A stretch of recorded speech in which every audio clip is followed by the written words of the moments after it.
Hey guys, welcome back to statistics 73। दोस्तों, बात करते हैं मार्केट से रिलेटेड। अगर आप थॉट करो, आप सोचो कि अगर मार्केट ऐसे ही लगातार गिरता रहे तो पहले मार्केट 86,000 टच किया 27 सितंबर 2024 में, 85,978 को टच करने के बाद अभी 76,000 के आसपास मार्केट आपका चल रहा। अप्रोक्सीमेटली 12% आपका मार्केट गिर चुका है। 76 से 70 के बीच में अगर आप कैलकुलेट करोगे तो दोस्तों 12% मार्केट आपका ऑलरेडी गिर चुका है। इसको तो भयंकर करेक्शन नहीं बोलेंगे, बट मार्केट गिरा, अपॉर्चुनिटी आपको मिली है। अगर ऐसे ही गिरता रहा है, अपॉर्चुनिटी बहुत अच्छी है, बट जो शॉर्ट टर्म स्विंग ट्रेडिंग करते हैं उनके लिए मुश्किल है, और जो इंट्राडे करते हैं उनके लिए तो और ज्यादा मुश्किल है। जो एक्सपर्ट बैठे हैं इंट्राडे के लिए वो बात अलग है, वो कितना कमाते हैं वही जाने, बट बाकी जो रिटेल इन्वेस्टर इंडिया में इन्वेस्ट करता है, खासतौर से वो सोचता है दिनों दिन एक दिन में ही कमाई हो जाए, तो उसके लिए कितनी घातक है। इसमें आप देख सकते हैं बियर हावी है, आपका मार्केट कंटिन्यू डाउन ट्रेंड में जा रहा है और एफआईज कंटिन्यू पैसा डिक्रीज कर रहे हैं, निकाल रहे हैं मार्केट से। और आप अगर एसआईपी के थ्रू जाते हैं तो छोटे छोटे अमाउंट के थ्रू आप बढ़ सकते हैं, आपको डरने वाली बात नहीं है। आपका जो एसआईपी का वर्ल्ड है, सॉरी एसआईपी का वर्ल्ड है, पूरा विश्व बन जाएगा दुनिया में। आपका एसआईपी जो चल रहा है बहुत ही अच्छे ट्रेंड में, आपका जो गोल है उसको पूरा कर सकते हो, अचीव कर सकते हो। बट दोस्तों, कुछ डेटा जो मैं दिखाना चाहता हूं आज के मार्केट का, यहाँ पे लिखा गया कि एफआईज को झटका, फॉरेन इंस्टीट्यूशनल इन्वेस्टर, यानी एफआईज जो है कि मनमानी खत्म। क्यों ऐसा लिखा गया दोस्तों? जो अभी एफआईज कंटिन्यू सेलिंग कर रहे थे वो अब स्टॉप हुआ। जैसे आप यहाँ पे देख रहे हैं कि निफ्टी आज केवल 0.22% यानी 50 पॉइंट पॉजिटिव होके बंद है, बट केवल 50 पॉइंट पॉजिटिव है। ये बहुत ही अच्छा संकेत है, यहाँ पे मार्केट स्टेबल होने की कोशिश कर रहा। अगर मार्केट रिकवर होता है दोस्तों तो यहां से भयंकर तेजी आ सकती है। जैसा कि कई ब्रोकर फंड ने, कई ब्रोकर हाउसेज ने टारगेट दिया है दिसंबर 2025 में मार्केट 1,05,000 के आसपास जाने वाला है। तो ये उम्मीद है कि अगर स्टेबल यहां से मार्केट होता है तो पुश ले सकता अपसाइड। यहां पे देख रहे हो कि बियर एंड बुल की लड़ाई में हमेशा अगर आप लॉन्ग टर्म में हो तो बुल की ही जीत होती है। बियर कुछ शॉर्ट टर्म में आपको हल्का झटका देता है, तो इसके फाइट में आपको पैनिक नहीं होना है।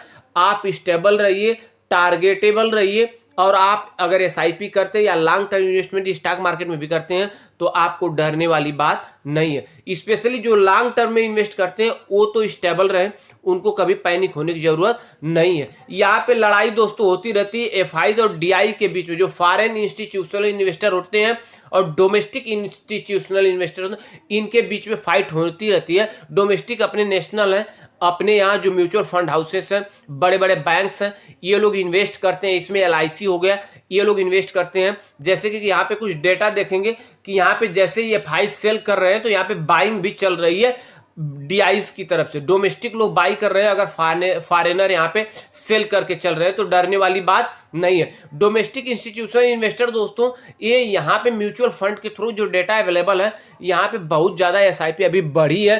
पहले जैसे एसआईपी होती थी महीने का 2,000-3,000 करोड़, अभी वो बहुत ज्यादा काफी इंक्रीज हो चुका है।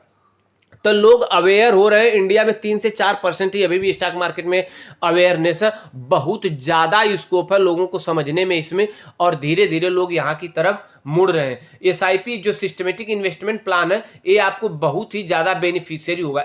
Association of mutual funds of India का एक डेटा दोस्तों रिलीज है जो दिसंबर माह का है, उसमें बताया गया है कि मात्र दिसंबर महीने में 26,459 करोड़ एसआईपी के थ्रू इन्वेस्ट हुआ, और रिटेलरों को, छोटे इन्वेस्टरों को, यहां तक कि विलेज जो गांव तक पहुंचाने की उम्मीद है।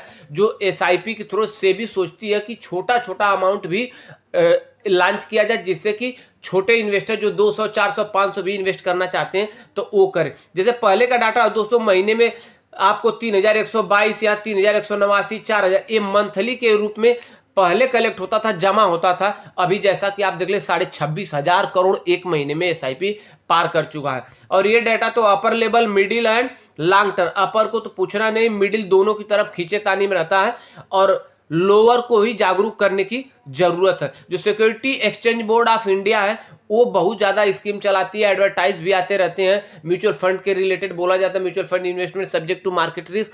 ऐसे रिस्क शब्द सुन के बहुत सारे लोग अटक जाते हैं, ऑब्स्टेकल हो जाते हैं, रुक जाते हैं। बट लॉन्ग टर्म में अगर आप इसमें बने रहते हैं तो आपके पास अच्छा खासा कार्पस होगा।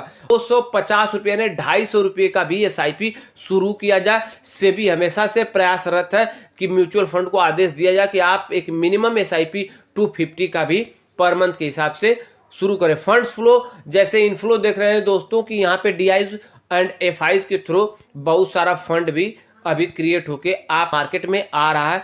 तो SIP और लॉन्ग टर्म वालों के लिए मार्केट से डरने की जरूरत नहीं है। ए bull and wear up and down लगा रहता है, अप एंड डाउन नहीं होगा। तो दोस्तों मार्केट कैसे इंक्रीज करेगा आप देखेंगे कि लॉन्ग टर्म में मार्केट हमेशा पॉजिटिव होता है। अगर इस वीडियो से कुछ भी आपको थोड़ा भी पॉजिटिव नॉलेज मिला हो दोस्तों, कुछ भी अवेयरनेस मिला हो तो स्टॉक 73 को सब्सक्राइब करना ना भूलें। Thank you so much for watching.